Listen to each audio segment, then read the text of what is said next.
Hello, welcome back to my YouTube channel. ഇനി നമ്മളൊരു അടിപൊളി ബീഫ് മന്തി റെസിപ്പി ആയിട്ടാണ് വന്നിരിക്കുന്നത്. സോ നമുക്ക് സ്റ്റാർട്ട് ചെയ്താലോ? ആദ്യം തന്നെ നമുക്ക് ബീഫ് സെറ്റാക്കാം. ബീഫ് നമ്മളിപ്പോൾ ഫ്രോസൺ ബീഫാണ് എടുത്തിട്ടുള്ളത്, അൽത്തമാം എന്ന ബ്രാൻഡിൻ്റെ. നമ്മൾ കുറച്ചായിട്ട് ഫ്രോസൺ ബീഫ് തന്നെയാണ് വാങ്ങാറ്. നമ്മളെ നാട്ടിൽ കിട്ടുന്ന ബീഫിൻ്റെ സെയിം ടേസ്റ്റ് ഇപ്പം ഇങ്ങനെ കിട്ടുന്നുണ്ട്. അപ്പോൾ ഇത് ഫുള്ള് വേണ്ട, ഇതിൻ്റെ ഒരു ഹാഫ് പോർഷൻ മാത്രമേ ഞാനിപ്പോൾ എടുത്തിട്ടുള്ളൂ. നമുക്കിത് ഡീഫ്രോസ്റ്റ് ചെയ്യും. ഇനി നമുക്ക് അരി സെറ്റാക്കാം. അരി നിങ്ങൾ എടുക്കുമ്പോൾ എപ്പോഴും മന്തിക്ക് എടുക്കുമ്പോൾ സെല്ല ബസ്മതി റൈസ് എടുക്കുന്നതായിരിക്കും നല്ലത്. ഞാൻ എൻ്റെ ഒരു അനുഭവം വെച്ചിട്ട് പറയുകയാണെങ്കിൽ, മറ്റേ സാധാ ബസ്മതി റൈസ് എടുക്കുമ്പോൾ എന്താ പ്രശ്നം എന്ന് വെച്ച് കഴിഞ്ഞാൽ, ബസ്മതി റൈസ് വേഗം പൊട്ടിപ്പോവാനുള്ള ചാൻസസ് ഉണ്ട്. ഇതാകുമ്പോൾ കുറച്ചും കൂടി നല്ലതാണ്. ഇത് മന്തിക്ക് പറ്റിയ റൈസാണ്. നിങ്ങൾ എടുക്കുമ്പോൾ ഇങ്ങനത്തെ റൈസ് എടുത്ത് നോക്കൂ ഇനി അടുത്ത പ്രാവശ്യം. അപ്പോൾ ഇതിൽ ഞാൻ ഈ ഒരു ഗ്ലാസ് അളവിൽ ഒരു 3 ഗ്ലാസ്സാണ് എടുക്കുന്നത് അരി.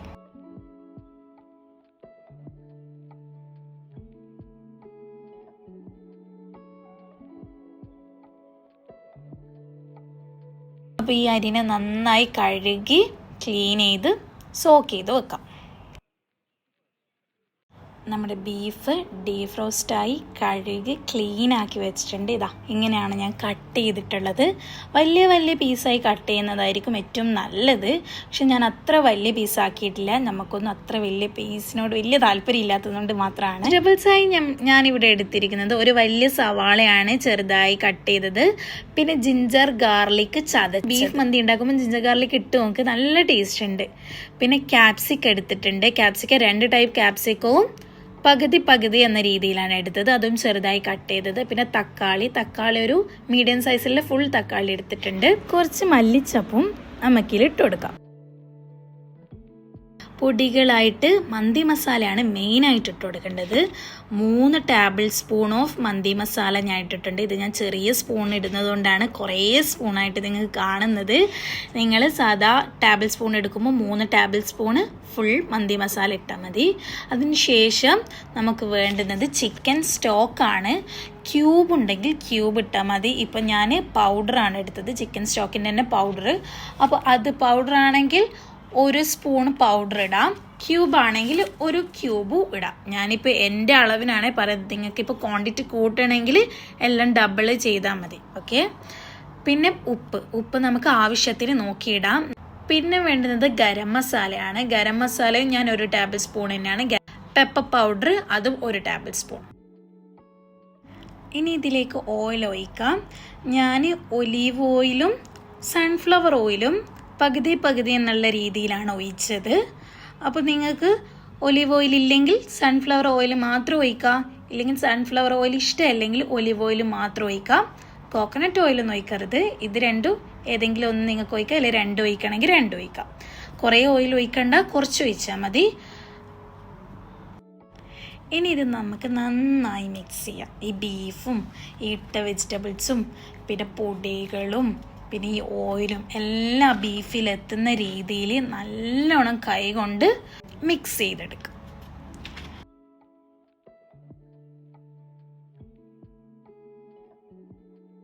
മിക്സ് ചെയ്തതിന് ശേഷം നമുക്കിത്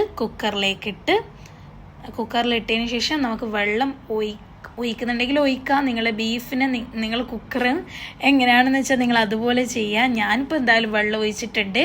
എൻ്റെ കുക്കർ സ്റ്റീലിൻ്റെ കുക്കറാണ്. മാത്രമല്ല ഈ ബീഫിന് നല്ല വേവുണ്ട്.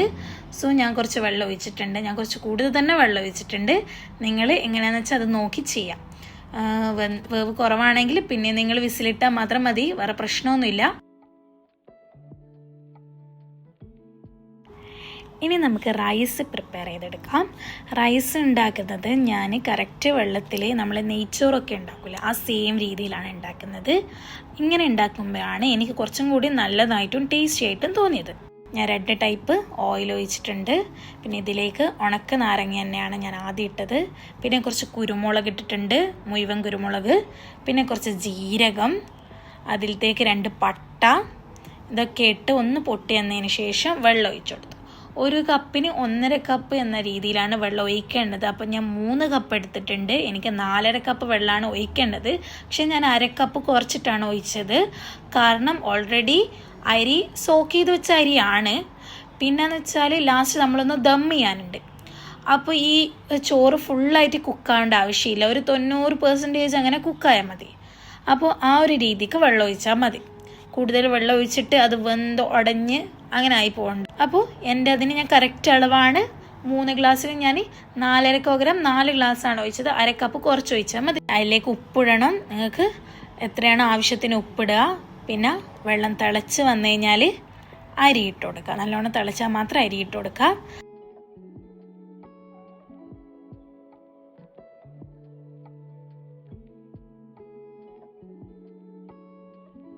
അരിയും വെള്ളവും കൂടി നല്ല ബബിൾസ് വരുന്ന ടൈമിൽ നമുക്ക് കുറച്ച് എന്ത് ചെയ്യാം, വിനീഗർ ഇല്ലേ, അതൊരു ഒരു ചെറിയ മൂടിയിൽ വിനീഗർ ഞാൻ ഒഴിച്ചു കൊടുത്തിട്ടുണ്ട്. വിനീഗർ ഇല്ലെങ്കിൽ ലെമൺ ആണെങ്കിൽ അതും അതിൻ്റെ നീര് ഒഴിച്ചു കൊടുത്താൽ മതി. ഇതെന്തിനാന്ന് വെച്ചാൽ അരി ഒട്ടാതിരിക്കാൻ വേണ്ടിയിട്ടാണ്, എല്ലാവർക്കും അറിയാം, എന്നാലും ഞാൻ ഒന്ന് പറഞ്ഞതേയുള്ളൂ.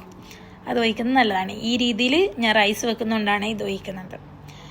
ഓക്കെ, നല്ലോണം മിക്സ് ചെയ്ത് ഉപ്പുണ്ടോ എന്നെല്ലാം നോക്കി സെറ്റ് ചെയ്ത് വെക്കണം. പിന്നെ മറ്റേ അടുപ്പത്ത് നമ്മളെ ബീഫ് സെറ്റായി വന്നിട്ടുണ്ട്. ഏകദേശം ഒരു 9 വിസിലോളം അടിഞ്ഞിട്ടുണ്ട് എൻ്റെ ബീഫിന്. അപ്പോൾ ആ ബീഫ് ഞാൻ എന്ത് ചെയ്യുന്നുണ്ട്, സ്റ്റോക്കിൽ നിന്ന് ബീഫ് മാറ്റിയെടുത്ത് വെക്കുന്നുണ്ട്. ഇനി ബീഫ് നമുക്ക് ചെറുതായിട്ടൊരു ഫ്രൈ പോലെ ചെയ്യണം. എന്താ ബീഫ് നോക്ക് നന്നായിട്ട് വെന്ത് നല്ലൊരു ജ്യൂസി ടൈപ്പ് ആയിട്ടുണ്ട്. എന്താ സ്റ്റോക്ക് ഞാൻ കുറച്ച് വറ്റിക്കുന്നുണ്ട്. കുറച്ച് സ്റ്റോക്ക് കൂടുതലായിരുന്നു, അത്ര വേണ്ട, അതുകൊണ്ട് ഞാൻ കുറച്ച് സ്റ്റോക്കിനെ വറ്റിക്കുന്നുണ്ട്. നമുക്കിനി ചോറ് എന്തായി എന്ന് നോക്കാം. ചോറ് ഏകദേശം സെറ്റായിട്ടുണ്ട്. ഒരു 80% കുക്കായിട്ടുണ്ട്. ഒരു 5 മിനിറ്റും കൂടി സ്റ്റൗവിൽ വെച്ചിട്ട് കുക്കായതിന് ശേഷം നമുക്കത് മാറ്റി വെക്കാം. ഇനി നമ്മൾ ചെയ്യാൻ പോകുന്നത് വേറൊരു പാത്രം വെച്ച് ബീഫിനെ ജസ്റ്റ് ഒന്ന് മുരിച്ചെടുക്കുകയാണ് ചെയ്യേണ്ടത്. അതിന് ആദ്യം തന്നെ പാത്രത്തിലേക്ക് ഒലീവ് ഓയിലും സൺഫ്ലവർ ഓയിലും 2 ഒഴിച്ചതിന് ശേഷം നമുക്ക് ബീഫ് ഇട്ട് കൊടുക്കാം. ബീഫ് ഇട്ട് മുമ്പേ ബീഫിന് ഞാൻ കുറച്ച് കുരുമുളകും ഉപ്പും ഇട്ടിരുന്നു ബീഫിലേക്ക്. മുരിയുമ്പോൾ അതിൽ കുറച്ചും കൂടി ഫ്ലേവേഴ്സ് കിട്ടാൻ വേണ്ടിയിട്ട്. അത് നമുക്ക് ഓരോരോ ബീഫും എടുത്തിടാം. നല്ലോണം എണ്ണയിൽ മുരിച്ചെടുക്കേണ്ട ആവശ്യമില്ല, ജസ്റ്റ് ഒരു ഷാലോ ഫ്രൈ ചെയ്താൽ മതി. ഈ ഓയിൽ നമുക്ക് ആവശ്യമുണ്ട്. ലാസ്റ്റ് മന്തിനെ നമ്മൾ ദം ചെയ്യുമ്പോൾ ഈ ഓയിൽ നമുക്ക് അതിൽ ഒഴിച്ചു കൊടുക്കാവുന്നതാണ്.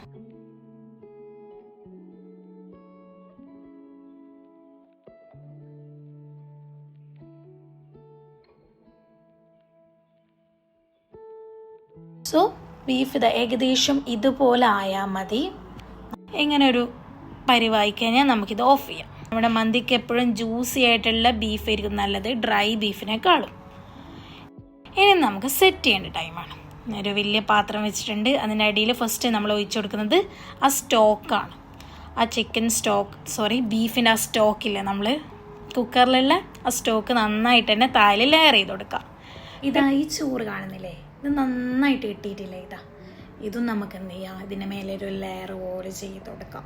നമ്മൾ സെയിം ലൈക്ക് ബിരിയാണിക്ക് ചെയ്യുന്നില്ലേ, അതേപോലെ ലെയറിങ് ആണ് നമ്മളിപ്പോൾ ചെയ്യുന്നത്. നിങ്ങളുടെ അടുത്ത് എത്ര റൈസ് ഉണ്ടോ അതുപോലെ അതിനനുസരിച്ച് നിങ്ങൾക്ക് ലെയേഴ്സ് കൂട്ടാവുന്നതാണ്. അപ്പോൾ എനിക്കിപ്പോൾ ഒരു 2 ലെയറിലേക്ക് കഴിഞ്ഞിട്ടുണ്ട്. ലാസ്റ്റ് വന്ന സ്റ്റോക്ക് ഞാൻ അതിൻ്റെ മേലെ തന്നെ ഒഴിച്ചു കൊടുക്കുകയാണ് ചെയ്തത്. കുറേ സ്റ്റോക്ക് ഉണ്ടെങ്കിൽ തെച്ച് ഒഴിക്കാൻ പാടില്ല. നിങ്ങൾ സ്റ്റോക്ക് കുറച്ചൊന്ന് വറ്റിച്ചെടുക്കണം. മസാല മാത്രമാണ് ഒഴിക്കേണ്ടത്. പിന്നെ നമ്മൾ ഫ്രൈ ചെയ്ത് വെച്ച ബീഫ് മേലയിൽ സെറ്റ് ചെയ്ത് വെച്ച് കൊടുത്തു. പിന്നെ ക്യാപ്സിക്കവും അതൊക്കെ കട്ട് ചെയ്തപ്പോൾ കുറച്ച് ഞാൻ എടുത്ത് വെച്ചിരുന്നു. ആ ക്യാപ്സിക്കവും ഞാൻ കുറച്ച് മേലയിൽ ഇട്ട് കൊടുത്തു. പിന്നെ നമുക്കിടേണ്ടത് പച്ചമുളകാണ്. പച്ചമുളക് ഇങ്ങനെ എടുത്തിട്ടുണ്ട്. പിന്നെ നമുക്ക് എന്ത് ചെയ്യാം, അടുപ്പിലൊരു 10-15 മിനിറ്റ് അങ്ങനെ ചെറിയ ഫ്ലെയിമിൽ നമുക്ക് ദമ്മിക്കാൻ വെക്കാം. അങ്ങനെ ദമ്മായി വന്നു കഴിഞ്ഞാൽ ഇങ്ങനെ ഉണ്ടാകും നമ്മുടെ ബീഫ് മന്തി. നല്ല അടിപൊളി മന്തിയാണ്. ഇതൊന്ന് മിക്സ് ചെയ്യണം. നല്ലോണം മിക്സ് ചെയ്ത് നമ്മുടെ പ്ലേറ്റിൽ സെർവ് ചെയ്ത് കഴിഞ്ഞാൽ നല്ല ടേസ്റ്റിയാണ്. കഴിച്ചിട്ട് എല്ലാവരും നല്ല അഭിപ്രായമാണ് പറഞ്ഞത്. സോ നിങ്ങൾക്ക് എന്തായാലും ഇഷ്ടപ്പെടും. ഒരു പ്രാവശ്യം നിങ്ങൾ എന്തായാലും ട്രൈ ചെയ്ത് നോക്ക്. ഇങ്ങനെ മന്തി നല്ല ടേസ്റ്റ് ഉണ്ട്. നമ്മൾ പീടികയിലെല്ലാം വാങ്ങാൻ കിട്ടുന്ന സെയിം ടേസ്റ്റാണ്. നല്ല ഫ്ലേവർഫുള്ളാണ് തന്നെ പറയാം മന്തിക്ക്. അപ്പോൾ ഇത്രയേ ഉള്ളൂ വീഡിയോ. ഹോപ്പ് നിങ്ങൾക്ക് എല്ലാവർക്കും വീഡിയോ ഇഷ്ടപ്പെട്ടിട്ടുണ്ടെങ്കിൽ എന്തായാലും നിങ്ങൾ ലൈക്കും ഷെയറും സബ്സ്ക്രൈബും എന്തായാലും ചെയ്യണം. വേറൊരു വീഡിയോ ആയി വരാം. അപ്പോഴത്തേക്കും ബൈ ബൈ.